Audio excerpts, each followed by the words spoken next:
guys, we've got 6 things you should know. And number 1 on our list today, Hollywood's most prestigious award show will skip the opening monologue this year. So the 92nd Academy Awards will be without a host when the golden statues are handed out next month. The president said last year's hostless show worked out fine, so the network decided to keep the status quo. The 2019 Oscars were the first to be host-free since 1989. I just missed the Golden Globes, so I definitely cannot miss the Oscars. We're available, just saying, if they need somebody for the opening monologue. Whoa! You and I can do that. I volunteer. Everybody's like, who are they?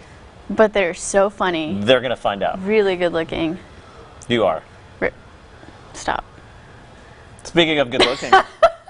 Speaking of good looking, I have to give a shout out to Josh's pocket squares that are just like above and beyond every day. If you haven't noticed, every single day when you tune into the show or when you see him doing the weather, just take a little gander at what's going on in the pocket square situation. Because she actually dresses me every day. It's on point. It's really nice. Thank you.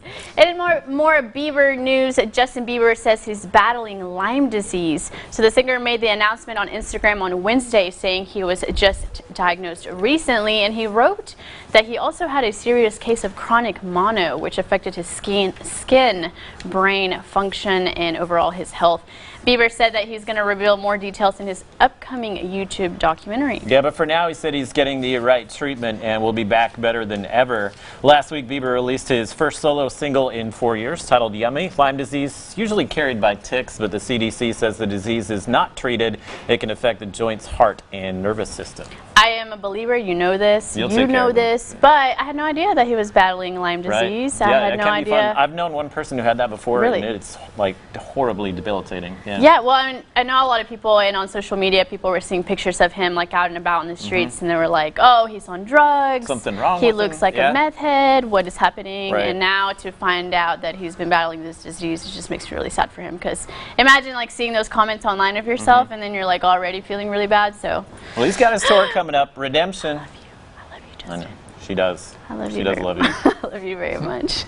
And while most coffee drinkers have no clue where their coffee was grown, some are actually interested in where it originated. So IBM has a new app for those who do wish to support sustainable coffee businesses. The Thank My Farmer app was built in collaboration with traceability platform Farm Connect. With the app, you can trace your cup of joe from the store you brought it from back to the farm it originally came from. The app is expected to launch sometime this year. That's pretty cool. It is. They actually, if you go to the store, sometimes you buy cantaloupes or like those little watermelons. They'll have the sticker on there that you can scan with your phone, and it tells you where it came from. I had no idea this existed. I spent one day just like scanning all the watermelons I had at home. Just they all came from California. I was going to say, were you surprised by any of the? I was like, I didn't know we couldn't get watermelons closer to us. Apparently, they're coming from California? They were from California. The more you know. Yeah. Now I'm going to do that next time I go to the grocery store. Just go to the store and just start scanning. What is the app called?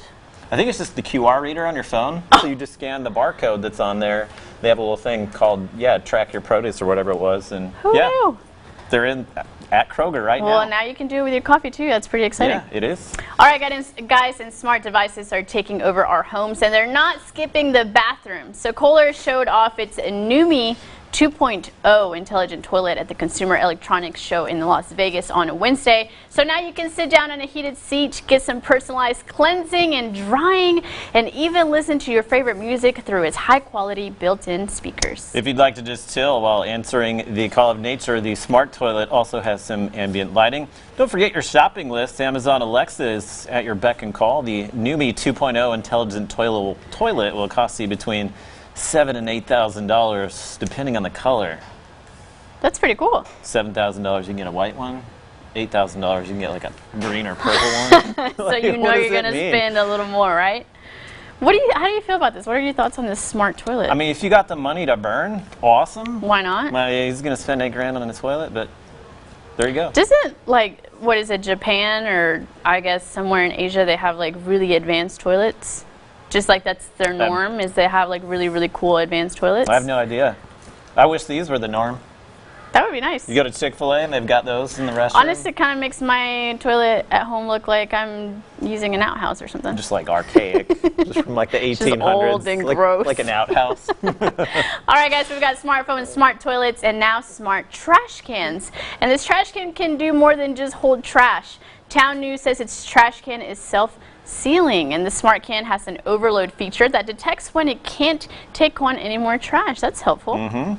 All you have to do is push this little button on the receptacle. They keep jamming it down. You know I feel like saying? all you would have to do is just take a look at your trash can and know does it take more trash or not. Well, apparently you need an app for that now. Well, then automatically seal the bag and open so you can remove it. Once the old bag is gone, the trash can puts a new one in its place. The bin will also lift the top compartment to catch any excess and prevent spills. This one costs nearly $100 and comes in 2 colors, white and teal. If you get me one that takes it out to the trash can, you know what I'm saying? Like actually just like took it out to the trash, then I'd be impressed. Absolutely. Because that's like the one thing that's like the task that you don't want to do. You know, putting the trash cans in there pretty easy, taking the trash bag out of it's pretty easy, but actually walking into the dump. Great invention, but I've honestly never thought to myself, wow, I wish this would bag itself up. That's so true. Yeah. Don't they have these for like diapers? Like a diaper genie. No, say you and I are the wrong people to ask. I am the wrong person. Robin in the control room might be the right person to ask about Got some this. new mamas back Got there. a mama back there. Let me know. Is this kind of like the diaper genie? Don't even know what the diaper genie is, but you know what? We think it might be similar. We're going to move right along, right past that. Last on our list, guys, we love living local, and the city of Shreveport has a new social media campaign. The purpose is to highlight the positive aspects of the community. NBC's Sineria Bird shares more. It's more than a campaign, it's a movement. The city of Shreveport has turned a hashtag that was used for a citywide cleanup back in 2019 into a new city campaign called Love Shreveport. It is a campaign to help raise city morale, to focus people's attention on what's positive in the city of Shreveport. Love Shreveport is not only focusing on the morale of the city, but the people living in it. The mayor's office is now featuring Shreveport residents on social media who embody the meaning of Love Shreveport. Somebody who's positive and productive, that's looking to build off of the momentum and the potential that the city of Shreveport has. The campaign is now becoming an umbrella to other city campaigns like Business of the Week and now Learn Shreveport. It spotlights a variety of resources around the city, from help with addiction to help finding local businesses. CADA was highlighted to discuss services surrounding behavioral health. People that live in our city to learn about things such as what I like to call good mental hygiene. Every week, a gym in the city will be highlighted on the city's social media page. Sineria Bird, NBC 6 News. Do it in reverse. All right, we're going to tell you what we were talking about. So we were saying, whenever you're driving down the road and you're looking for an address, somewhere that you've never been before, and your music is blaring, we always say, well, let me turn it down so I can see better. Why do Just we do that? automatically makes you feel like you might be able to see the address better. What is it about our brain that tells us to do that? We can't find addresses and listen to loud music at the same time. So we're going to test it. We are going to test this, maybe on the show. But I am really bad with directions, so can I be the one that turns the music down? Okay. We'd try it. We'll both try it different ways. I really appreciate that. Stick around, guys. It's a Thoughtful Thursday, and we're talking New Year's resolutions and how to make them count. And later, Fernanda tells us how to achieve a wider smile in 2020. And Fernanda and I are trying a new challenge, and we return. Don't go anywhere.